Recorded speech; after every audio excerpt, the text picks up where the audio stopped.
नमस्कार दोस्तों, मैं हूं राम कुमार।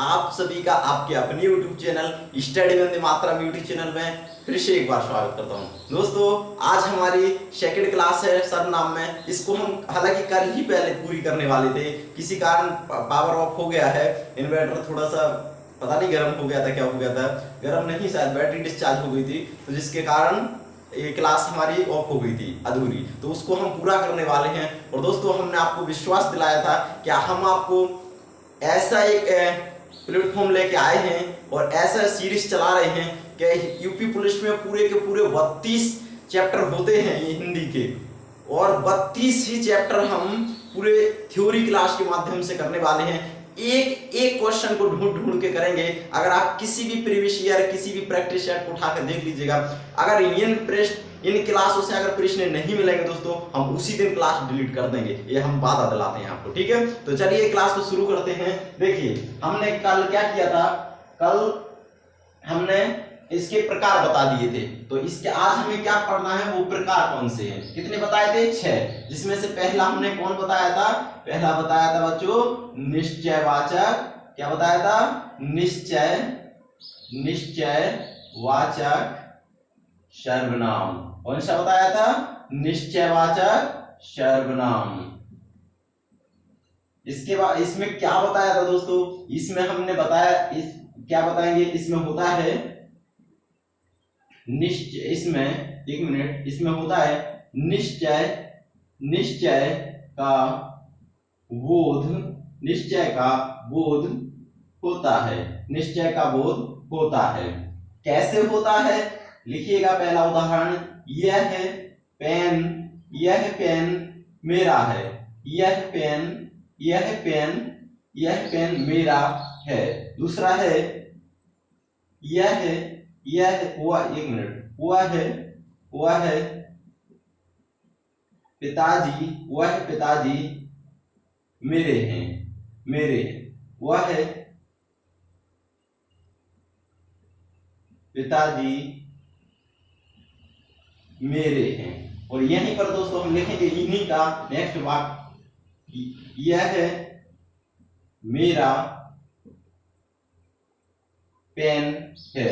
और यहीं पर लिखेंगे वह है मेरे पिताजी हैं। तो देखिए, आप लोगों को कहां पे कंफ्यूज होते हैं दोस्तों, हमने भी प्रैक्टिस सेट लगाया, अभी वर्तमान में भी लगाते हैं। कहां समस्या आती है वो हम आज खींच के लाए। देखिए, यह पेन मेरा है, यह मेरा पेन है। आप कहेंगे दोनों वाक्य एक से हैं, तो नहीं है। देखिए, इसके बाद सर्वनाम के बाद संज्ञा, सर्वनाम के बाद सर्वनाम, तो कहेंगे इसमें निश्चय का बोध हुआ। वह पिताजी मेरे हैं। देखिए, सर्वनाम क्या होता है? ये सर्वनाम के बाद संज्ञा, सर्वनाम के बाद सर्वनाम, तो कहेंगे इसमें है। जब बराबर में दोनों सर्वनाम एक साथ मिल जाते हैं तो वहां पर निश्चय का बोध हो जाता है दोस्तों। ऐसे ही नेक्स्ट को पढ़ेंगे हम। उम्मीद है आपको ये बहुत ही अच्छे से समझ में आया होगा दोस्तों। समझ में आया है तो एक बार आप सब लोग थम्स अप करेंगे। ये समझ में आया है तो नेक्स्ट चलेंगे, नहीं समझ में आया है तो दोबारा समझाएंगे। तो चलिए, जैसे दूसरा है हमारा अनिश्चयवाचक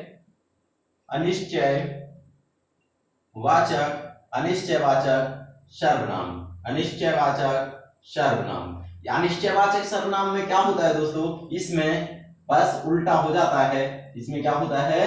अनिश्चय का बोध होता है। अनिश्चय का बोध होता है। ओके, तो देखिए, अनिश्चय का बोध होता है। इसी में वाक्य लिखेंगे हम। जैसे इसमें हमने क्या लिखवाए थे? कोई और कुछ। तो दोस्तों हम बता दें, एक कोई होता है, ये हमारा प्राणी के लिए होता है, और कुछ होता है ये वस्तु के लिए होता है। आपको ये बात ध्यान में बैठा के रखना है। जैसे प्राणी इसमें कहें, जैसे कहेंगे आप लोग, जैसे एक मिनट लिखेंगे हमारे साथ, लिखिएगा, दरवाजे पर कोई खड़ा है। दरवाजे पर कोई खड़ा है। ऐसे ही दूसरा लिखेंगे, थैले में कुछ है, थैली में कुछ है। तो देखिए आपको पता है पक्का नहीं है, थैली में कुछ है। दरवाजे पर कौन खड़ा है, जैसे हम लोग बैठे होते तो कैसे कोई दरवाजा खटखटाता है तो क्या बोलते, दरवाजे पर कौन खड़ा है, देखना बड़ा।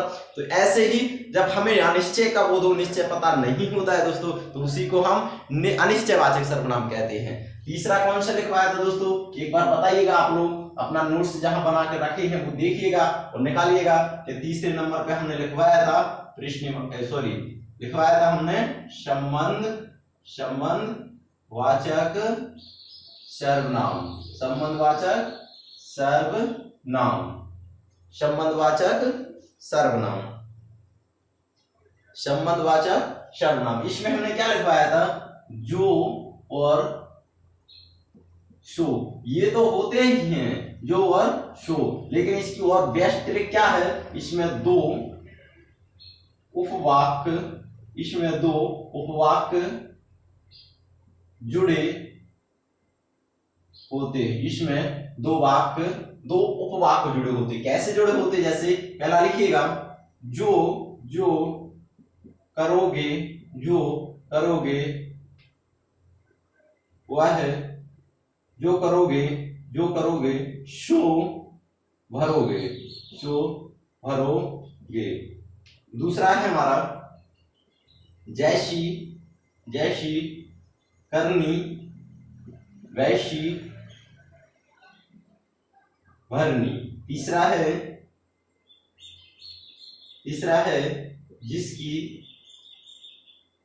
जिसकी लाठी उसकी भैंस। तो देखिए ये हमने एक कहानी है, मुहावरे हमने पर लोकोक्ति, इसके लिए हमने बताया है। देखिए जो करोगे एक, सो भरोगे दो, जैसी करनी एक, वैसी भरनी दो, जिसकी लाठी एक, उसकी भैंस दो। उम्मीद है दोस्तों आपको ये बहुत ही अच्छे से समझ में आ गया होगा। दोस्तों समझ में आया है तो एक बार थम्स अप कीजिएगा कि हाँ हम समझ गए हैं, तो नेक्स्ट चलेंगे। अगर नहीं समझ में आया है दोस्तों तो दोबारा समझाएंगे, ठीक है। तो चलिए नेक्स्ट चलते हैं। उम्मीद है आप लोगों को समझ में आया होगा, एक बार कमेंट करके बताइएगा चौथा सर्वनाम क्या है। तो चौथा सर्वनाम होता है दोस्तों हमारा प्रश्नवाचक सर्वनाम, प्रश्नवाचक सर्वनाम। देखिए प्रश्नवाचक सर्वनाम होता है, अब प्रश्नवाचक सर्वनाम में क्या लिखवाया था हमने, तो कहेंगे क्या लिखवाया था, कौन और क्या, कौन और क्या। जैसे इसमें इसमें अगर लिखा जाए तो इसमें सवाल लिखिएगा हमारे साथ, सवाल किया जाता है। इसमें सवाल किया जाता है, कैसे किया जाता है तो देखिए लिखिएगा हमारे साथ, सवाल किया जाता है। जैसे मैं पूछूं भारत क्या है, दूसरा लिखेंगे जैसे वह कौन है। तो ऐसे बहुत सारे सवाल, इसके उदाहरण कहीं गिन नहीं सकते। कुछ भी सवाल जहां होता है प्रगट, वहीं पर हमारा प्रश्नवाचक सर्वनाम होता है। आपको एक बात ये ध्यान रखना है, ये क्वेश्चन मार्क याद रखना है, प्रश्नवाचक चिन्ह ये आपसे पूछा जाता है, ये योजक चिन्ह पूछा जाता है। इसके ऊपर हम एक बहुत ही डिटेल से वीडियो लाने वाले हैं, सेपरेट वीडियो लाने वाले हैं बहुत ही अच्छे से। आपको किसी टेंशन लेने की जरूरत तो है नहीं। इसके बाद पांचवा हमारा कौन सा है, पांचवा हमारा है निजवाचक सर्वनाम, निजवाचक सर्वनाम। इसमें क्या होता है, इसमें हमने क्या लिखवाया था, आप लिखवाया था।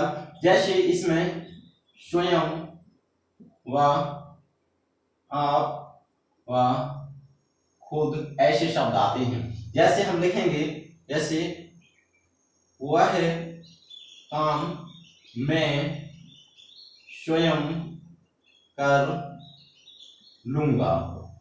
जैसे इसमें खुद का, जो खुद काम करे दोस्तों, बस वो बोध होता है, जैसे खुद काम करे। जैसे और अब ये वाक्य आया यार, जैसे लिखेंगेगा, पढ़ने वाले बच्चों के लिए बहुत ही बेस्ट है। माँ आप विश्वास करो, माँ आप विश्वास करो, मैं स्वयं इस घर की आर्थिक स्थिति ठीक करूंगा या करूंगी।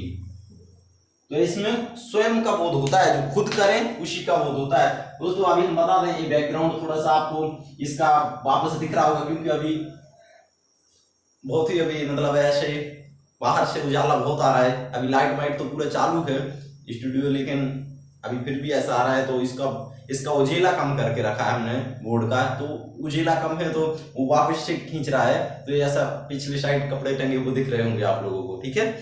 तो हम उम्मीद है आपको ये जो पढ़ा रहे हैं वो तो समझ में आ रहा होगा। देखिए लास्ट में छठवां लिखवाया था हमने पुरुषवाचक सर्वनाम, वो इसको इम्पोर्टेंट की श्रेणी में रख लीजिएगा दोस्तों, बहुत ही अति आवश्यक है। इससे प्रश्न 100% पूछे जाते हैं, अभी भी एग्जाम में पूछा गया था पुरुषवाचक सर्वनाम दोस्तों। और हम इसमें छंद, रस, छंद, अलंकार, इसमें ऐसी ऐसी ट्रिक्स बताने वाले हैं कि आपको एक बार पढ़ने के बाद दूसरा पढ़ने की जरूरत नहीं पड़ेगी। और रीजनिंग में अगर कहा जाए दोस्तों, तो ऐसा कोई चैप्टर नहीं है बुक्स में, ऐसा कोई प्रश्न नहीं है जिसको हम सॉल्व हम लोग ना कर पाए मिलके। आप किसी भी आप करिएगा उसको, चाहे तो लोक संख्या कुछ भी कहीं से भी प्रश्न कमेंट कीजिएगा, उसका जवाब तुरंत जवाब दिया जाएगा अगर सिर्फ उस कमेंट को हम देख लें। दोस्तों आप रीजनिंग और इसमें थोड़ा सा जीके जीएस हमारा थोड़ा सा नॉर्मल है, लेकिन हालांकि सही है। 35-37 प्रश्न में से लगभग 20 प्रश्न सही हो जाते हैं, 18-20 प्रश्न तो हो जाएगा हमारा। हमें विश्वास है कि हम आप लोगों को भी ऐसे कराएंगे, ठीक है। लगभग आप 20 से 25 प्रश्न जीके जीएस में कर लीजिएगा, बहुत है, ज्यादा उसको बढ़ाने की जरूरत नहीं है। क्योंकि आपने देखा होगा दोस्तों, एक जीके जीएस का एक प्रश्न बढ़ाने के लिए 6 महीना बीत जाते हैं, एक अंक बढ़ाने, एक प्रश्न ज्यादा करने के लिए। तो आपको ज्यादा वो नहीं बनना है, आप लोगों को बस टॉपर तो बनना नहीं है, आप लोगों को सिर्फ पास होना है और अपना सिलेक्शन लेके घर की आर्थिक स्थिति ठीक करनी है, ठीक है। बस हमारा यही लक्ष्य है। लास्ट में है हमारा पुरुषवाचक सर्वनाम, इसमें हमने क्या लिखवाया था, मैं और तुम, मैं और तुम। इसमें इसके भेद बता दें दोस्तों, तो इसके भेद होते हैं 3। कौन कौन से होते हैं? इसके भेद होते हैं 3। कौन कौन से? एक होता है हमारा उत्तम पुरुष, एक होता है हमारा मध्यम पुरुष, एक होता है उत्तम पुरुष, एक होता है हमारा मध्यम पुरुष, और एक होता है हमारा अन्य पुरुष। आप कहेंगे ये कैसे हो गया उत्तम पुरुष और मध्यम पुरुष? दोस्तों नोट्स बनाते जाइएगा प्रॉपर, और नोट्स आपको एक बार ही बनाना है, बस याद करते रहना है, ठीक है। तो देखिए उत्तम पुरुष क्या कहते हैं? उत्तम पुरुष को इसमें होता है कहने वाला, आप लोग लिखिएगा हमारे साथ, फिर हम कराएंगे। इसमें होता है सुनने वाला, इसमें होता है जिसके बारे में कहा जाए। कैसे कहा जाए देखिएगा, हम बताते हैं। देखिए यहां पर एक है मैं, मेरा दोस्त और मेरा ये पहला दोस्त और ये दूसरा दोस्त। अब मैंने कहा इससे कि भाई वो बहुत ही अच्छा लड़का है, मैं इससे कह रहा हूं वो बहुत ही लड़का है। तो देखिए क्या कौन रहा है? मैं, तो ये कौन हो गया? उत्तम पुरुष। किससे कह रहे? मध्यम पुरुष। इससे, तो ये दूसरा क्या, जिससे बोल रहा है वो क्या है? हमारा मध्यम पुरुष। किसके बारे में कह रहे? कौन अच्छा है? दूसरा दोस्त। तो ये हमारा अन्य। तो ऐसे दोस्तों आपको याद करना है। तो उम्मीद है आपको ये क्लास बहुत ही अच्छे से समझ में आया होगा दोस्तों। एक बार आप लोग थम्स अप करके बताएंगे कि आज के प्रश्न तो कराएंगे ही नहीं जब तक पूरा चैप्टर खत्म नहीं हो जाता है। आज आप लोगों ने कितना सीखा और कितना सीखने को मिलता है हमारी क्लास में, एक बार जरूर आप लोग थम्स अप कीजिएगा और जरूर इस क्लास को ज्यादा से ज्यादा बच्चों तक शेयर करें दोस्तों। आप लोगों की उम्मीद के लिए हम डटे हैं और इस क्लासेस चला रहे हैं दोस्तों। आप लोगों से मुझे सपोर्ट करने की बहुत ही जरूरत है दोस्तों। आप लोग जरूर सपोर्ट करें। उम्मीद है ऐसी ही क्लास चलती रहे और भी हम बहुत ही अच्छा स्टूडियो बनाए, अच्छा बहुत ही पढ़ाने के लिए आप लोगों की जितना भी हो सके आपकी शिक्षा के क्षेत्र में हम ज़्यादा से ज़्यादा काबिल बने। आप लोगों से यही उम्मीद है दोस्तों। तो मिलते हैं एक नेक्स्ट वीडियो में बहुत ही ज़बरदस्त नेक्स्ट टॉपिक के साथ बच्चों। तब तक के लिए बच्चों धन्यवाद।